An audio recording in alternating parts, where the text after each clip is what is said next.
All of you are welcome to this BA first year lecture of English compulsory. I hope you are doing well and even studying well. And even I hope that you have got the text along with you while you attend my lectures. So at present, we are dealing with the prose topic entitled Forgetting, which is on page number 34. Okay, look at this title, Forgetting. Okay, म्हणजे forgetting is about people's forgetfulness. Okay. आणि आपण याला सुरुवात केलेली आहे आणि सुरुवात करून 35 नंबरचं पेज आहे ना हे दिस is 35 page number. So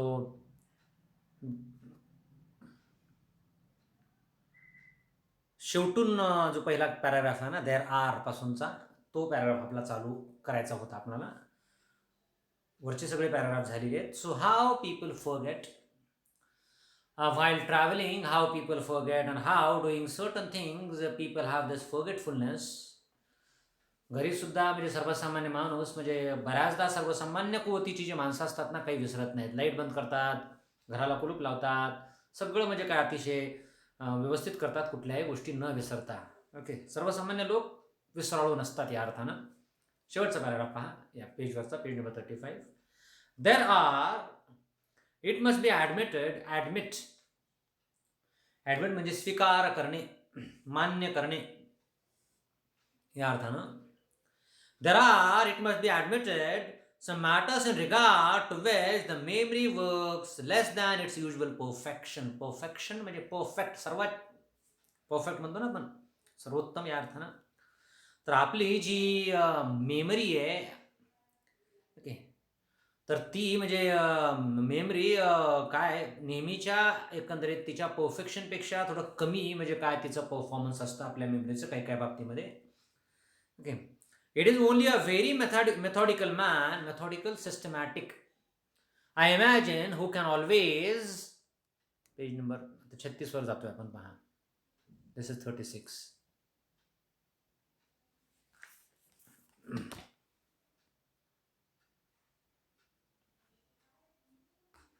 This is 36.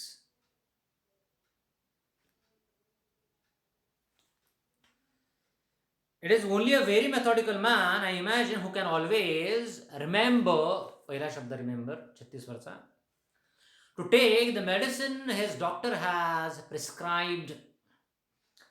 So there can be a very systematic person who takes his medicine regularly without forgetting them.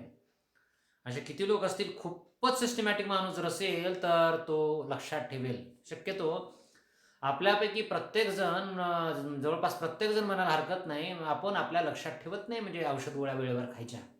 Okay, खूपच सिस्टमॅटिक माणूस असेल तर तो ठेवेल. Remember to take the medicine his doctor has prescribed. आपण म्हणतो prescription, त्यापासून शब्द पडला. प्रिस्क्राईब, औषध घ्यायला सांगणे म्हणजे प्रिस्क्राईब करणे. आणि ज्या चिठ्ठीवर औषध घ्यायला सांगितलेलं असताना त्या चिठ्ठीला प्रिस्क्रिप्शन म्हणतात. PTION शेवटी, PRESCRIPTION. For him, this is the more surprising because medicine should be one of the easiest things to remember. खूप कमी लोक, खूपच सिस्टमॅटिक असणारे लोक जे असतात ना, तेच लोक औषध घ्यायचं लक्षात ठेवतात, बाकी लोकांच्या लक्षात राहत नाही. किती असतात सिस्टमॅटिक लोक हो, पहा बरं.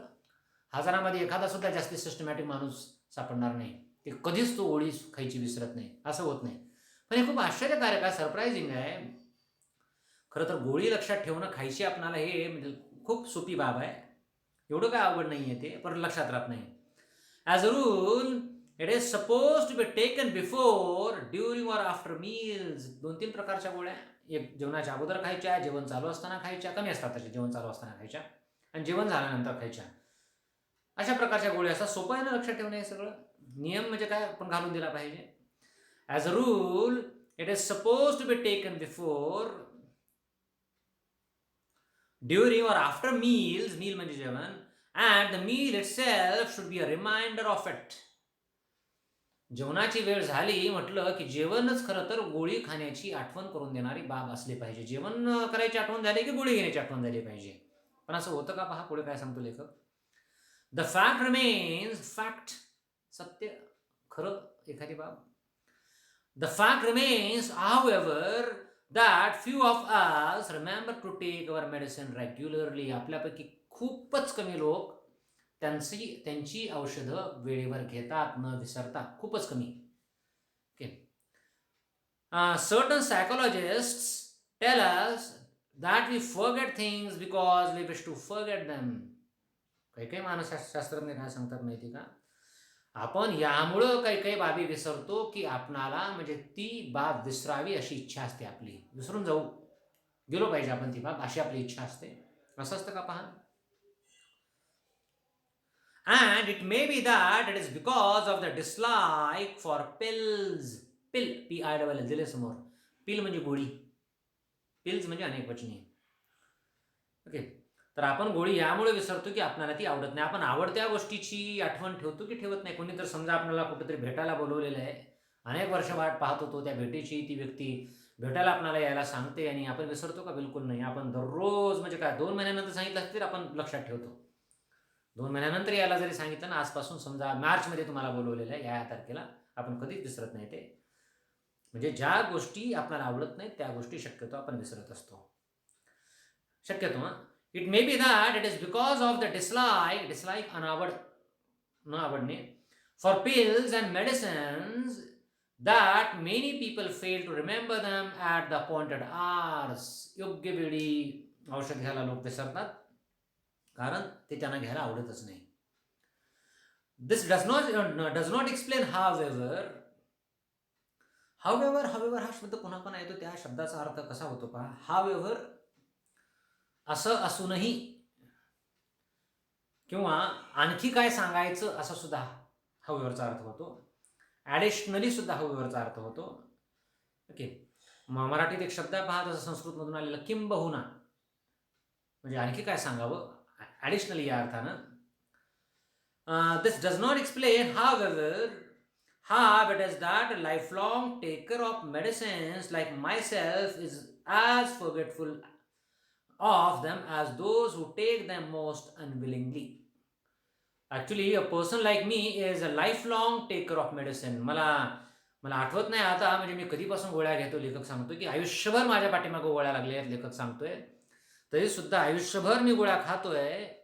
म्हणजे मी आयुष्यभर गोळ्या खाणारा आणि गोळ्या अतिशय अनविलिंगली, अनिच्छेनं खाणारा, या दोघांमध्ये फरक काहीच नाही. तोही माणूस गोळ्या खायचं विसरतो आणि मी गोळ्या खायचं विसरतो. खरं तर म्हणजे मी विसरणं अपेक्षित नाही, कारण जीवनभर म्हणजे मी काय माझ्या गोळ्या घेत आलेलो आहे. ओके. या अर्थानं the very idea of a new and widely advertised cure all delights me. Cure all, cure CURE, cure इलाज किंवा इलाज करणे, क्युरिंग. ओके. खरं तर कुठं कुठं म्हणजे पेपरमध्ये जाहिरात वगैरे येते आणि ओके ॲडव्हर्टाइजमेंट, आणि त्या जाहिरातीमध्ये दिलेलं असतं की तुमचे अमुक प्रकारचे रोग म्हणजे काय तुमच्यापासून पळवून लावा दूर. ओके. खरं तर अशी जाहिरात जेव्हा आम्ही पाहतो ना, मला प्रचंड आनंद होतो. लेखक सांगतोय मला. ओके. कारण म्हणजे गोळ्या घेऊन घेऊन मी वैतागलेला असतो आणि त्यामुळं एखादा असा औषध येतोय की सगळ्या म्हणजे ह्याच्यावर रामबाण उपाय. ओके. असं काही ऐकतो ना त्यावेळेस मला खूप आनंद होतो. या अर्थानं लेखक सांगतोय. डिलाईट म्हणजे आनंदी होणे. ॲट, तरी सुद्धा ॲट म्हणजे even if I have the stuff in my pockets, so I have that stuff in my pocket filled in. माझ्या खिशामध्ये ते गोळ्यांचं पुडकं नेहमी असतं सोबत. मी कुठे जातो, काही काही लोक तर डब्बा ठेवतात, डब्बा छोटासा. कशासाठी? गोळ्या ठेवण्यासाठी. Okay. If I have the stuff in my pockets I forget about it as soon as the hour approach जवळ येणे. तो म्हणजे ती वेळ जेव्हा जवळ येते ना, म्हणजे गोळी घेण्याची वेळ जवळ यायला जशी जशी लागते तसं मी विसरायला लागतो गोळ्या घ्यायचं.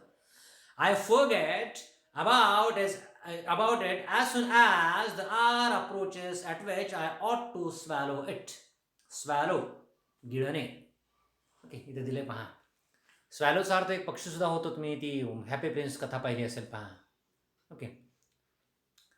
हा जो पॅराग्राफ आहे ना वर दिसतो त्याच्या खालून दुसरी गोष्ट स्वॅलो. स्वॅलो म्हणजे गिळणे किंवा खाणे. तसा गिळणेच प्रत्यक्ष अर्थ होतो त्याचा डायरेक्ट. जेव्हा गोळी खायची वेळ येते तेव्हाच मी नेमकं विसरतो गोळी खायची म्हणून. केमिस्ट्स मेक दर फॉर्च्यून म्हणजे नशीब. खरं तर केमिस्ट आणि ड्रगिस्ट असतात ना, मेडिकलवाले, दुकानवाले, खरं तर त्यांचं नशीब म्हणजे आमच्यासारख्या लोकांमुळं काय होतं, खूप जाम खुश होतं त्या लोकांवर. कसं पहा, chemist make their fortunes out of the medicines people forget to take. तर केमिस्ट लोकांचं, मेडिकलवाल्या लोकांचं आयुष्य म्हणजे काय, त्यांचं नशीब खूपच म्हणजे त्यांच्यावर जाम खुश होतं आमच्यासारख्या लोकांमुळं, कारण आम्ही गोळ्या घ्यायचं विसरून जातो. घरी आणतात बरेचसे लोक आणि गोळ्या घेतच नाहीत. ओके, माझ्यासारखे लोक गोळ्या विसरून सुद्धा जातात घ्यायच्या. पुन्हा नंतर काही दिवसानं म्हणजे काही काही गोळ्या कचऱ्याच्या डब्यामध्ये जाताना आपल्याला दिसायला लागतात. Okay, this is important. खालचा पॅराग्राफ पहा.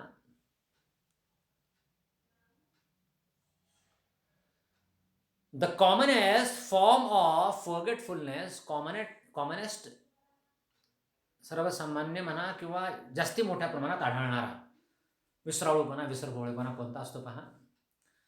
The commonest form of forgetfulness, विसरभोळेपणा, विसराळूपणा, I suppose occurs in posting letters. तो काळ असा होता ज्या काळामध्ये लोक पत्र लिहायचे. आजकाल पत्र लिहिणं थांबलेलं आहे. आणि पत्र लिहायचे आणि पत्र म्हणजे पोस्टात टाकण्यासाठी लोक कुणाला तर सांगायचे किंवा स्वतः जायचे पोस्टाकडे. The commonest form of forgetfulness, I suppose म्हणजे बहुधा या अर्थानं, अकर्स अँड पोस्टिंग लेटर्स, तर त्या म्हणजे त्या डब्यात जाऊन टाकावे लागायचे पत्र, म्हणजे पोस्ट ऑफिसमधल्या. It is so common that I am always reluctant to trust a departing visitor. Reluctant, इच्छा नसणे, निरीच्छेनं, अनिच्छेने. डिपार्ट म्हणजे निघून जाणारा, माझ्याकडे कोणीतरी माणूस आलेला आहे, तो निघालेला आहे. डिपार्टिंग आपण म्हणतो का, डिपार्चर टाईम आणि अरायवल टाईम. या ट्रेनचा डिपार्चर टाईम म्हणजे निघून जाण्याचा टाईम, अरायवल म्हणजे येण्याचा time.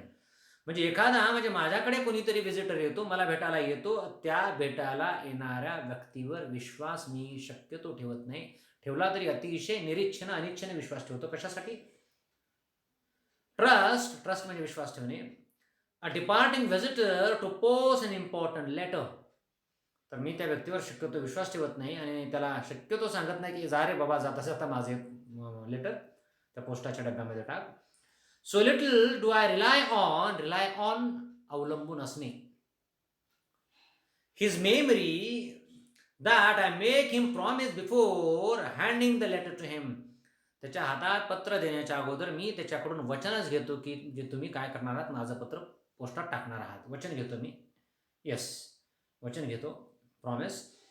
As for my self, कारण हे त्या व्यक्तीकडून प्रॉमिस घेण्याचं कारण काय, मी स्वतः कारण आहे. कसं, मी कसं आहे पहा. As for myself, if anyone asks me to carry the letter in my hand, I am always pass the first letter box before I remember that. Past म्हणजे दूर या अर्थानं या ठिकाणचा अर्थ आहे. कुणी जर माझ्याकडे पत्र जर दिलं तर म्हणजे ते पत्र म्हणजे काय, माझ्याकडे तसंच राहतं आणि मी त्या पोस्टाच्या डब्याच्या पुढे निघून जातो. As for myself, if anyone ask me to carry the letter in my hand, I am always pass the first letter box before I remember that I ought to have posted it. तर लक्षात राहत नाही. मी लक्षात ठेवण्याचा प्रयत्न करतो, हे पोस्टात टाकायचं आहे, पण ते लक्षात राहत नाही. तर बऱ्याचदा म्हणजे काय होतं पहा, पुढे लेखक सांगतो, weary of holding it my hand. Weary म्हणजे या ठिकाणी कंटाळा, हातात धरण्याचा कंटाळा येतो त्या पत्राचा. त्यामुळे काय करतो मी, I then put it for safety into one of my pockets. पत्र सुरक्षित राहणार नाही आपल्या हातामध्ये, कुठेतरी घाण होईल. त्यामुळे मी काय करतो, कुठल्या तरी माझ्या वरच्या खिशामध्ये किंवा खाली जे खिशे आहेत म्हणजे त्या खिशामध्ये माझ्या ते पत्र ठेवून देतो. In one of my pockets and forget all about it. त्यानंतर विसरून जातो खिशामध्ये पत्र मी ठेवले म्हणून. After that it stays there till a long chain of circumstances. Chain म्हणजे शृंखला, साखळी म्हणतो ना. सर्कमस्टान्सेस, परिस्थिती, म्हणजे अशा परिस्थितीची शृंखला निर्माण होते त्या पत्राच्या संदर्भात. Leads to a number of embarrassing questions being asked. Embarrassing, मनस्ताप देणारे बरेचसे प्रश्न उपस्थित लोक करतात. आणि प्रश्न उपस्थित केल्यामुळे होतं काय माहितीये, आणखी म्हणजे काय त्रास होतो. Number of embarrassing questions being asked and I am compelled to produce the letter from my pocket. शेवटी अनेक प्रश्न उपस्थित होतात. पत्र कसं काय नाही मिळालं, पत्राचं उत्तर कसं काय नाही आलं, त्या व्यक्तीला निरोप कसं काय नाही गेला, निरोप जर गेला असता तर त्या व्यक्तीच आपल्याला पत्र आलं असतं. असे नानाविध प्रकारचे प्रश्न जेव्हा उपस्थित होतात ना त्या पत्र पाठवणाऱ्या व्यक्तीकडून, मी काय करतो, माझ्या खिशामधलं पत्र काढून त्या व्यक्तीच्या समोर ठेवून देतो. तो कदाचित डोक्याला हात लावणार कपाळाला. अँड आय एम कंपेल्ड भाग पाडणे, compelled to produce the letter from my pocket. This it might be thought must be due to a lack of interest. Lack शेवटचा शब्द आहे पहा या पेजवर. लॅक म्हणजे अभाव. हे असं कशामुळे होत असावं? म्हणजे मी पत्र पाठवायला का विसरतो, पत्र टाकायला लोकांनी दिलेलं माझ्याकडे का विसरतो, त्याचं कारण काय असलं पाहिजे? लोकांच्या पत्रामध्ये आपल्याला काय इंटरेस्ट असणार आहे? इंटरेस्ट म्हणजे लोकांच्या पत्रामध्ये इंटरेस्टचा अभाव आहे आपल्याकडे. Lack of interest in other people's letters, but that cannot be the explanation. त्या व्यक्तीला म्हणावं का, नाही मला तुमच्या पत्रामध्ये बिलकुल इंटरेस्ट नव्हता त्यामुळे मी तुमचं पत्र टाकायचं विसरलो, नाही असं एक्सप्लेन नाही करू शकत आपण. लोक आपल्याला म्हणजे काय चांगलं समजतात म्हणून आपण म्हणजे का असं म्हणू शकत नाही, तुमच्या पत्रामध्ये मला काय इंटरेस्ट असणार आहे त्यामुळे मी पत्र पोस्टात टाकलं नाही असं म्हणू नये. ओके, तो काय पॉईंट व्हॅलिड असणार नाही. But that cannot be the explanation, for I even forget to post some of the few letters that I myself remember to write. So sometimes what happens, I forget to post those letters which I have written. म्हणजे आठवण काढून मी काही पत्र लिहित असतो, पण मी स्वतः लिहिलेली पत्रच म्हणजे बऱ्याचदा मी पोस्टात टाकायला विसरून जातो. त्यामुळं म्हणजे लोकांच्या पत्रामध्ये इंटरेस्ट मला नाही त्यामुळं त्यांचं पत्र मी टाकत नाही असं मी म्हणू शकत नाही. कारण स्वतःचेच पत्र जो माणूस विसरतो टाकायला पोस्टाच्या डब्यामध्ये, इतरांचे तर तो पत्र टाकायला विसरणार म्हणजे विसरणारच. Okay, so this is how people are forgetful. Okay, so तर आजच्या लेक्चर पुरतं हे ठीक आहे. पुढच्या लेक्चरमध्ये आपण हा टॉपिक पुढे आणखी कंटिन्यू करूया. Till then goodbye, thank you.